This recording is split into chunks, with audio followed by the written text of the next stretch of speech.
before we get into, you know what, wellness is very important. How do you get time to yourself? Juggling so many things.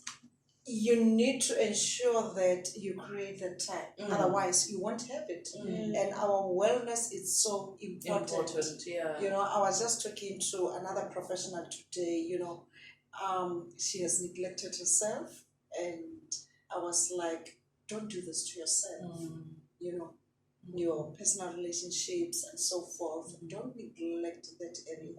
You need to consciously make the decision that, you know what, I also matter. As much as my job matters, I do also. So for anyone out there who is studying HR, please do make sure that you affiliate yourself with SABPP. Make sure that you expose yourself and know what your professional body is currently doing, so that you are kept up to date with the current trends as well as the information that is changing. Like currently you currently just recently updated the standards. So that's one of the things that is constantly on the change, and people need to just upskill themselves on. Maybe you can also talk more about the standards that have been updated. Let's go back to CBTD points and training, right? So because I mean, in supporting business, we get information from someone. And for you to be knowledgeable, yes, you read up on certain things, but you attend things like the summit, you attend things like training to get more knowledge. What sort of training programs do you guys have? Okay. We train on HR standards. I think that is the core of HR professionalization. We train on HR policies. How should you develop the HR policies and compelling policies who are aligned to the national HR standards, your HR business partnering. You know, very important, because we know that HR, you are the business partners. And yeah, I think we will get to that. You are not the traditional HR, the people pushers. Yes. The people pushers, you know, you are strategic in nature. So your SABPP and other, your EE, you know, mentoring and coaching and so forth. We have a list of trainings that we do offer, and some organizations, they do reach out to us to say we need help in this area, maybe an EVP, which is very, very important. 1, 2, 3, 4.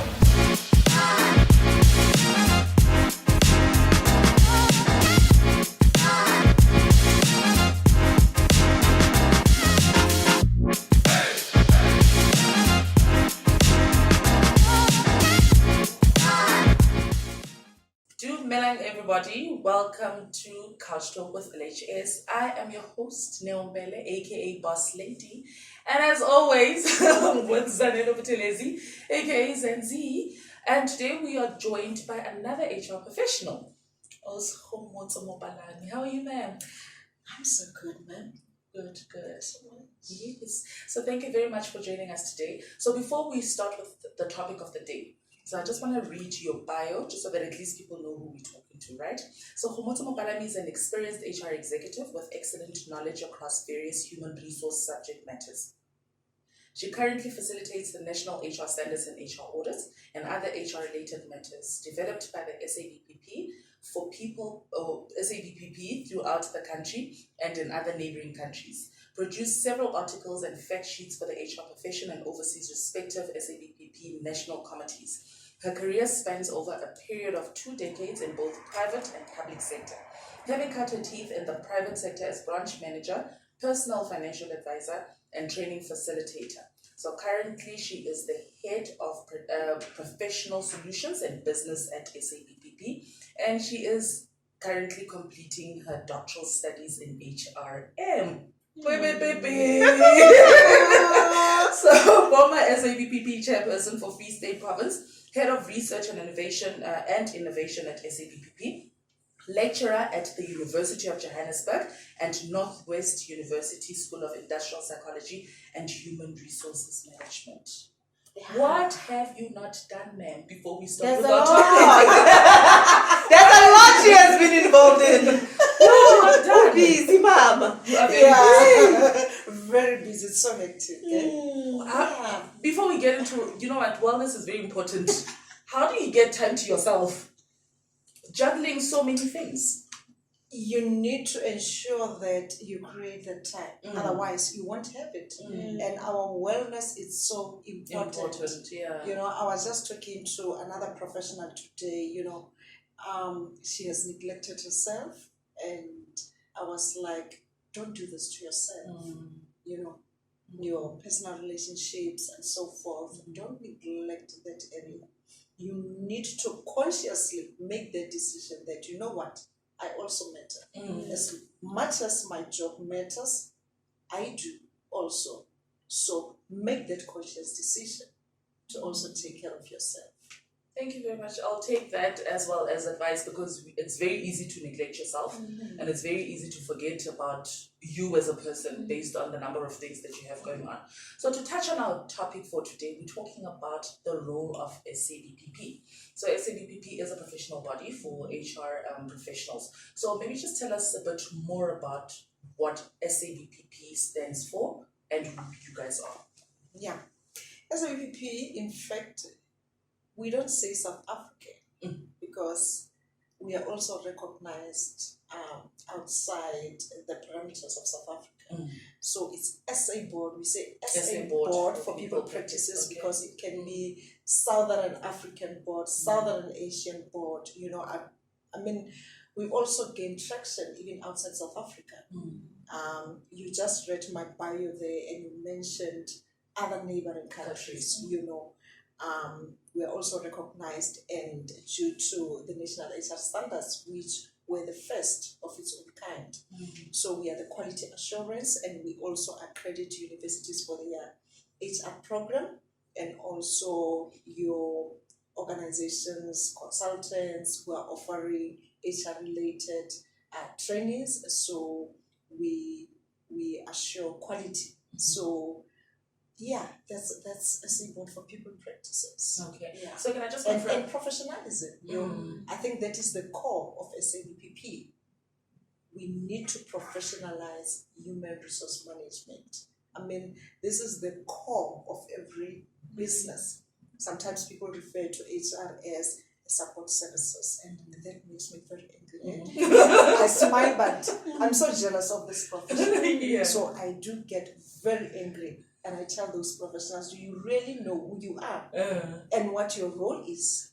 What are you responsible for in the organization? That's very, very important. That professionalism. Yes. No, definitely. I think because we use the two interchangeably. And in previous, podcasts, we understand that we are a strategic partner to the business, but again, on the flip side, if you look at it, we are supporting the business. Not in terms of just administration, go print out a payslip, this, that, No, we need to support the vision and the strategy of the business. That's why we would say in that particular context, then it makes all the difference. So you also mentioned that you've accredited, or you accredit universities in terms of the HR programs. So maybe just to elaborate a little bit further, just so we can understand what is it? Is it meaning accrediting in terms of the material that is, or the information that has been relayed in the studies of HR, or how does it work? Yes, the information. I mean, the world of work is evolving. And there are global trends. Are we in par with those global trends? How work ready are our students? What kind of information are they being fed in the universities? Is it still that stale theory, something that was being done that I studied in the 90s when I was doing personnel management, Yeah. I don't know what you mean. Yes, you just mentioned HR admin. I mean, that person was long buried. I think that even no bones, there is only ashes. That HR admin. And that's not your HR. It's so sad when you come across people and they still see HR as that admin, administering paperwork, making photocopies, Even I was somewhere recently and I got so angry with that HR, and I asked the manager, when I come back in 2 weeks, this should have changed. Our interns, they go there and all they do, they make photocopies, they print salary advice. No. We don't want to see that. Yes. So do you prepare the students for the world of work? What are the current trends in HR? How ready are they when they go there? Because practice is different from theory. So Definitely. they shouldn't be shocked when they get there. Let's prepare them, feed them the correct information. The HR curriculum, is it synced with the realities of the workplace now? So we need to make sure that it happens in the university. So basically, that's what we do. And I mean, the universities that we have accredited, they have incorporated national HR standards and so forth. They are so involved with SABPP. We have our student chapters and so forth to make sure that we prepare these students. These are our future leaders in the industry, and those HR behaviors, ethical behaviors, are we instilling that, so that when they go there, we don't see what we've been experiencing, and especially here in our country. Yeah. So yeah.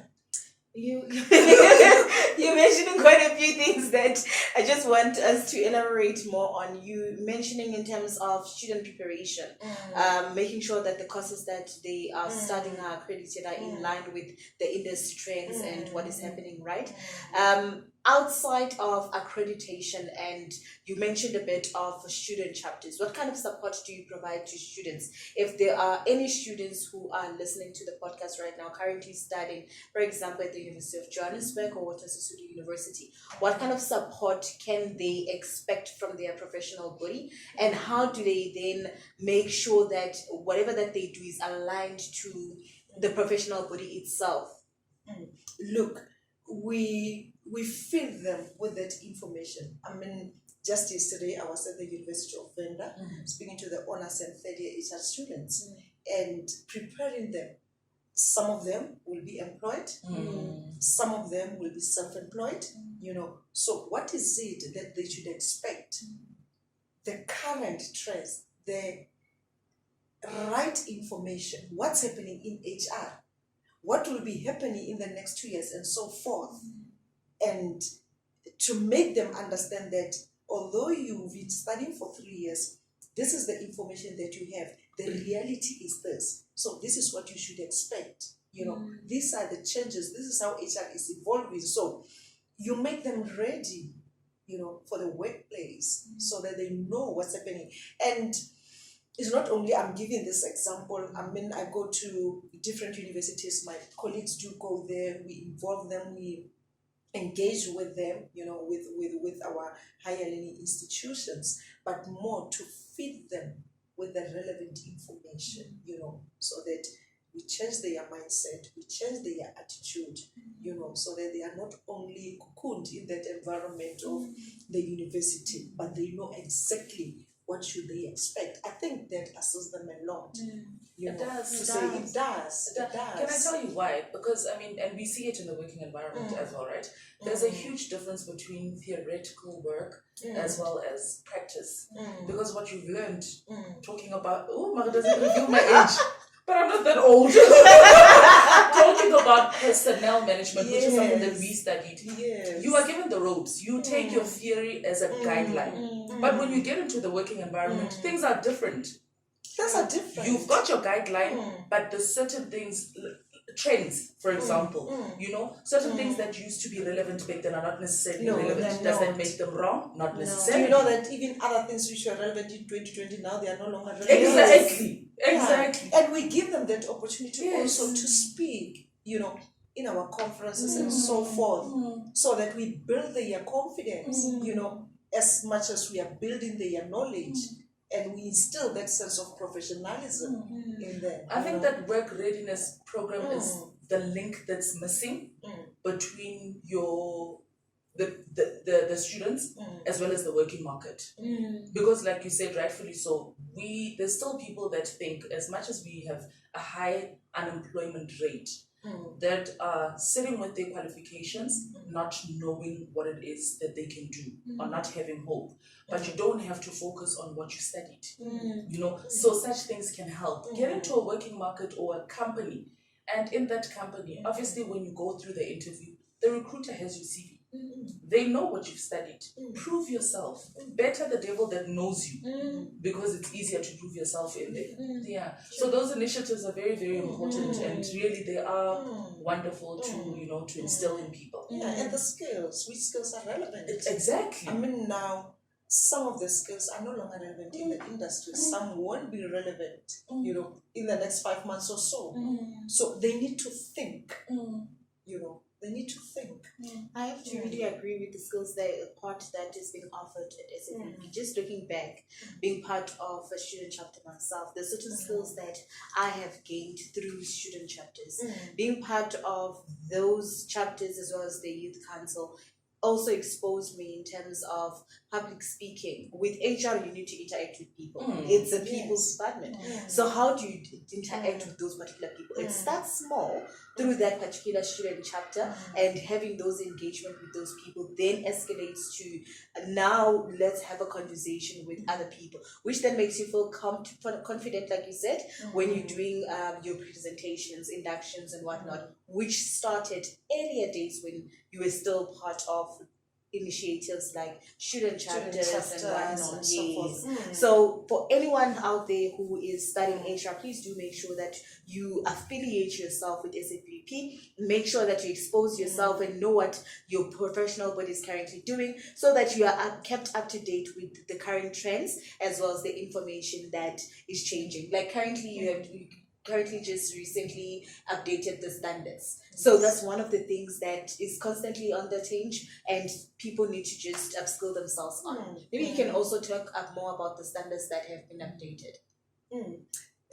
I won't reveal much today because we are officially launching the revised standards. That's nice. This coming Wednesday. Oh, nice. 6th of September. Okay. So you can invite me again. To come and most definitely. Yes. Most definitely, please then be on the lookout for the new standards. 6th September, they're coming out. All right, no, the invitation was want to be the first to receive no, 100%. Launch the HR standards, and we'll have a follow-up interview on the HR standards. We launched the HR standards, the first HR standards in 2013. It's 10 years later, and we say some things have changed.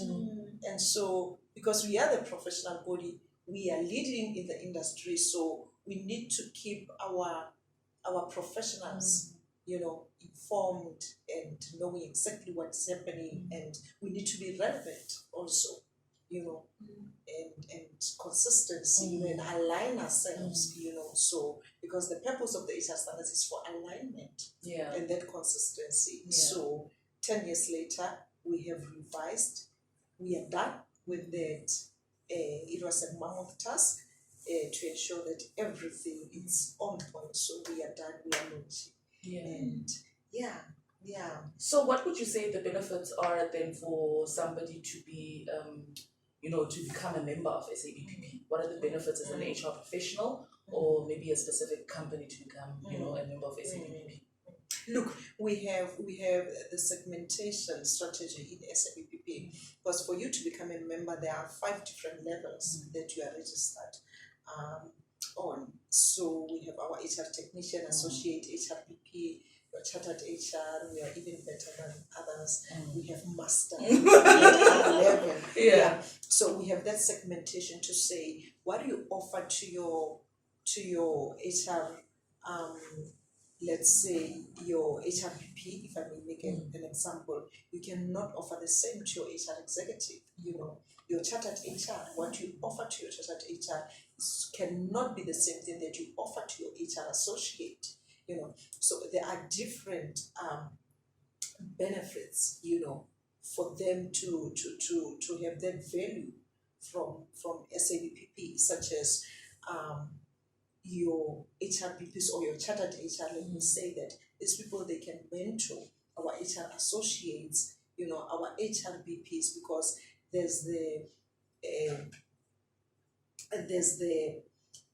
we have 3 phases. The takeoff, the cruising, and the landing phase. When you are chartered and master HR, now you have landed. That's why we even need you to master the HR standards, because the people those professionals, they can become our HR auditors. They can speak in the conferences, and we also profile them. Such things. They can become mentors. Our chartered become mentors to our HRBPs, our HRA, and to our HR technicians, coach them, and also prepare them for those executive roles. So there's a lot of benefits, and we have our fact sheets. The information is there. You can be the author. We can publish your articles. So there's a lot of benefits that you can derive from your membership in SABPP, and segmented from different registration levels. Okay, so on the different And registration. the board, you can become a board member. Our chartered and master HR, you can also become a board member. Okay. So on the different registration levels, then if I want to be, or if you want to be a chartered or a master, so there's board exams or things that you need to write before you can actually be approved on that. Yes. For chartered and master HR, because those are the two highest levels of membership, you write the board exams. We have board exam level 1 and board exam level 2. Your level 1 is just simple questions, however, if you have acquired your qualification from one of the universities that we have accredited, you are exempted from board exam level 1. However, level 2 is compulsory, because we want to know and to be sure that this is the kind of a person, like I mentioned earlier on, we can even mentor the others who are still growing in this career ladder in HR, in this discipline. Are they well conversant with the HR behaviors? Are they well conversant with the HR standards and so forth? Are they well conversant with the trends? We've spoken about the trends and everything, the HR standards.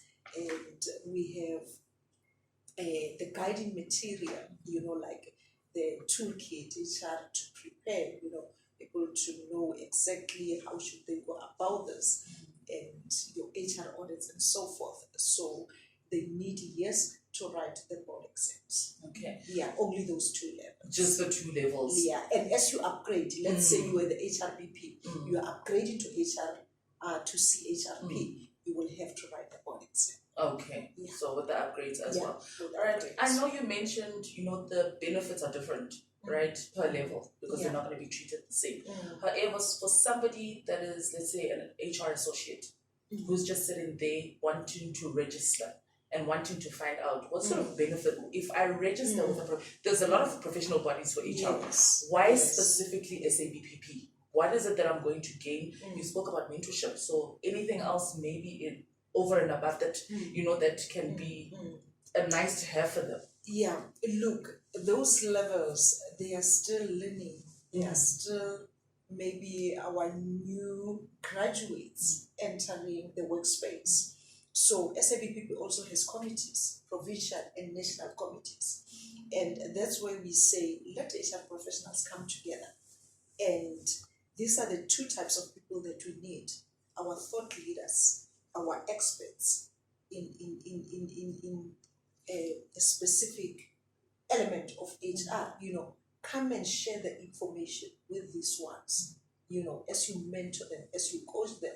And these ones, your associates, even your technicians, then they can even also join those committees, SABP committees, so that they come and learn. But we are not expecting them to come there and just sit and not do anything. There's a lot of projects that our committees embark on. I mean, we have the ethics book in SABPP. That book, the authors were the committee members, ethics committee members. We have position papers. We have the standards. Those committees, they are the ones who do this work, So when they get involved, even in those committees, that is when they learn, because there's a lot of projects. Yeah. While we're still on that, on the levels, there is a program that you have for people and that specific lower level. Can you please tell us more about that particular program? The candidate program. Yes. Yes, we have the candidate program. We say we have our graduates, and we also have the people who are in the workplace. They are doing HR, however, they don't have proper qualifications, and they would like to know more, and then get that relevant information, get the knowledge of HR. So we have that program that is 72 weeks long or 1.5 year, and that program is focused on the HR competence model.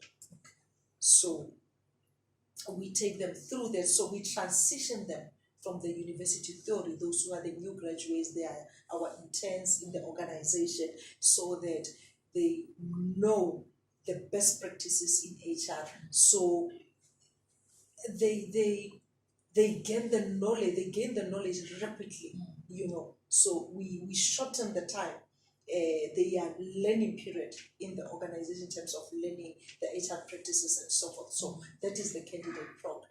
Yeah.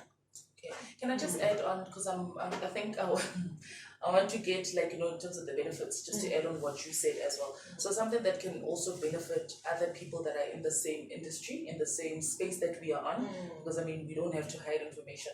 We normally go through certain tenders that require a specific professional membership with a certain, professional body. So just to get ahead, if you go for the briefing sessions, because some companies would say, but we've been in the market for a certain number of years, why do I have to be accredited, or why do I have to be a member of, a specific professional body? And companies would tell you that because trends are, there's different trends, things are changing. Associating yourself with a specific professional body means that you are active in the market and you are going through the different trends and you know what's going on or what's expected in the market. Yeah. Okay. So we also touched about student chapters, right, and universities that you guys accredit. Are there specific universities that you would want to mention that are, just in case there are, HR students that would want to, or people, matriculants that want to select a specific university or college, just so that at least they know if the specific university has an added benefit. That's where I'm going. Yeah. UJ, University of Pretoria, Northwest University, and right now other universities, we are in the process of accrediting them. Your CUT will soon be accredited. WUSU was accredited. They are about to also renew their accreditation. Which ones? Other ones? University of Venda is also in the process to be accredited. So we have a list of our universities that we have accredited. So go to our website, log on, and check which universities we have accredited. The information is there because the list changes as the other ones renew their accreditation, and others, it will be the first time that they accredit their universities. And we have seen the trend now that the universities are coming on board now because they know the importance of being accredited with a professional body, because there's a lot of benefits. If I can mention that we have what you call the USCP reports, HR is rooted on the 4 pillars: knowledge, ethics, governance or professionalism, and your duty to society. So the very first pillar is knowledge. So as the HR professional, you need to be knowledgeable. And as you are the member of the professional body, you get first-hand information, compliance, the legislation, the rules are changing, the laws are changing, everything. The professional body is there to give you that support, very, very important. And to add on that, we're talking about compliance because we need to ensure compliance in a company. We need to ensure that we are compliant with the current legislation, right? And companies do come to you guys because you do have HR auditors that are going to specific companies that would want to understand and know that their functions are in line and what they're doing is in line. So maybe just tell us a little bit more in terms of that particular compliance and the HR auditors. Yeah, HR audit. Okay, let me mention that people should not be afraid when they hear HR audit. It's not to get you out. Yeah. It's not that, it's not punitive, but it's intended to help you to improve your HR departments, your HR practices. You just mentioned compliance, so that you comply, so that you have your HR governance in place, your processes are in place, your policies and compelling policies aligned to the national HR standards, that your HR practices are aligned, because there needs to be that alignment. Your strategy is that whatever that you do is in terms of, or it speaks to good governance. There's that sense of good governance, and how are you measuring your impact in the organization? Are you on the right track? Are you doing the right thing in terms of what HR actually is? So the HR audit, you are audited against the national HR standard. So we have a team of auditors who will give you a comprehensive report, the findings and the recommendations. Yeah. I don't know if I should explain more on the HR. Yes. So, because after the findings, and I like the fact that you mentioned it, it's like performance management. When we're saying it's not necessarily punitive, be involved. So after the findings have been done, what then? Is it now close shop, we done, we out, or is there a follow-up process? Yes. It's not a closed shop. That's why I was asking you. Yes, please. Yeah. We give you 6 months. Okay, for us to say you are doing well or you are on the right track, you need to get an average of 60%. An average of 60% following the HR standards. Following the HR standards. Okay. All right. Yeah. We audit. Yes, against the national HR standards, good practices, processes, procedures, and so forth, policies, everything. Is everything in place in accordance with the national HR standards? Are you aligned? So we give you that report, and for the standards in which you didn't perform well, you are below the average of 60, then we give you 6 months to go and implement the recommendations. And after that, as the professional body, we come back to you, and for that we give you provisional certificate. But if you have done 100%, you've done well, 100%, you achieved 60% in all the 13 national HR standards, and then we give you full certification, and the certificate is valid for 3 years. Okay. So every 3 years you need to take the audit again, because we know, as we said at the beginning of this, things are changing. Practices, everything, they are changing. So the certificate is only valid for 3 years. Yeah. You need to take an audit.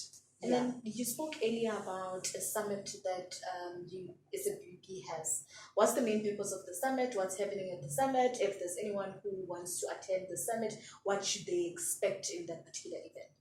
Okay. This summit is more about professionalization of HR, and that is where we will be launching the revised national HR standards. So the group which will be there will be the first to get the information to know what's happening, what has changed in HR, what has changed in the HR standard elements, and how do we align ourselves with the current trends. So the legislation and so forth, and the policies and so forth. Yeah, so they will be the first to know, but it is all about professionalizing HR. Okay. And then when is the summit going to be? On Wednesday? On Wednesday, the 6th of September, the Maslow Hotel in Central. We also have a gala dinner. Okay. After the day event. Okay. Yes. All right. Let's go back to CBTD points and training. All right. So because in supporting business, we get information from someone. And for you to be knowledgeable, yes, you read up on certain things, but you attend things like the summit. You attend things like training to get more knowledge. What sort of training programs do you guys have? Okay. We train on HR standards. I think that is the core of HR professionalization. We train on HR policies.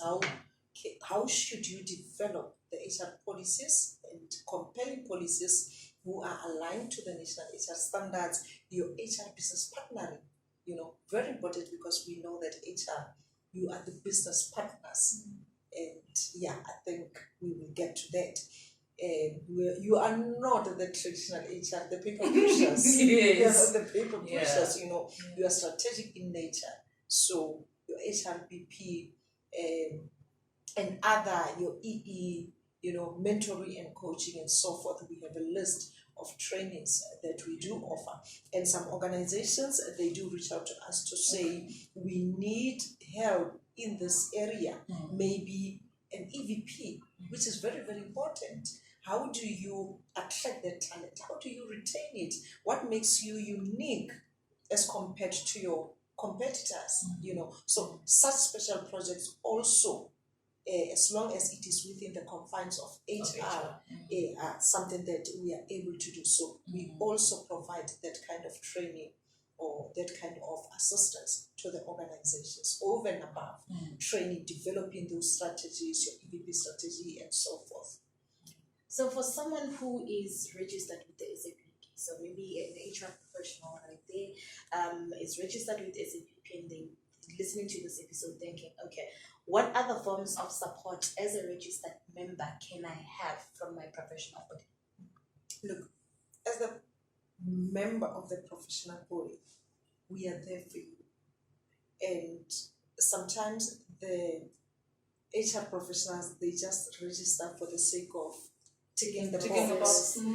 Oh, are you a member of the professional body? Yes. Which is not okay. Then they don't equip themselves with knowledge. So every month we publish the fact sheets. Those fact sheets, they address HR related issues. So they provide you with the answers to the questions that you have. We have our committees, we have the board, we have platforms whereby you can play that part, our conferences, the summit itself. Come and speak there, come and listen, call us, go to SABPP. You struggle with something, you are a member of the professional body, give us a call, visit our offices and seek that help from the professional body. Don't just sit there and say, Ish, I'm stuck. I don't know how to go about this. I don't know what to do. You are a member of the professional body. Be involved. Be active to know that you have that support. There's another reason you are a member of a professional body, so that you are not alone. Yeah, that's very important. Yeah. Okay. So lastly then, Kgomotso, how do people get in touch with you? Just in terms of, people that might not have enough information or would want to confirm, yes, they would definitely go on the website, but if they want more details in terms of, being part of the, being a member, or maybe companies who would want to be audited, just so that at least they know that they are in line with the national standards. Okay, you can email us, info@sabpp.co.za, or give us a call, 011 045 5400. Or you can email me, Kgomotso. Directly. Okay. Kgomotso@sabpp.co.za. All right. Customer service @sabpp.co.za. There you have So it. there you have it. You can't say you don't have the You can't information. say you don't have the information. Thank you very much for coming through. This was very informative, and I think it is very important. Like I said, there's a couple of professional bodies that one can be a member of, so we've learned the benefits thereof. We've learned why you need to partner with a professional body. It's not about a ticking box exercise. Make it worthwhile. Use it, and it's also very good for companies. I mean, with the changes that we are facing as companies, COVID showed us that things can change just like that. So making sure that your company is also up to date with the standards. The HR audit doesn't have to be a bad thing. You can use it to your advantage just to make sure that all the processes are correctly done and they are in place. Thank you very much for coming through. We really appreciate it. It's a pleasure. All right. Thank you so much. Thank you very much Thank you, for Jose. watching. So if you have any particular comments or things that you would want to find out on based on this particular topic, please let us know. And don't forget to like, share, and subscribe. Thank you. Bye. 1, 2,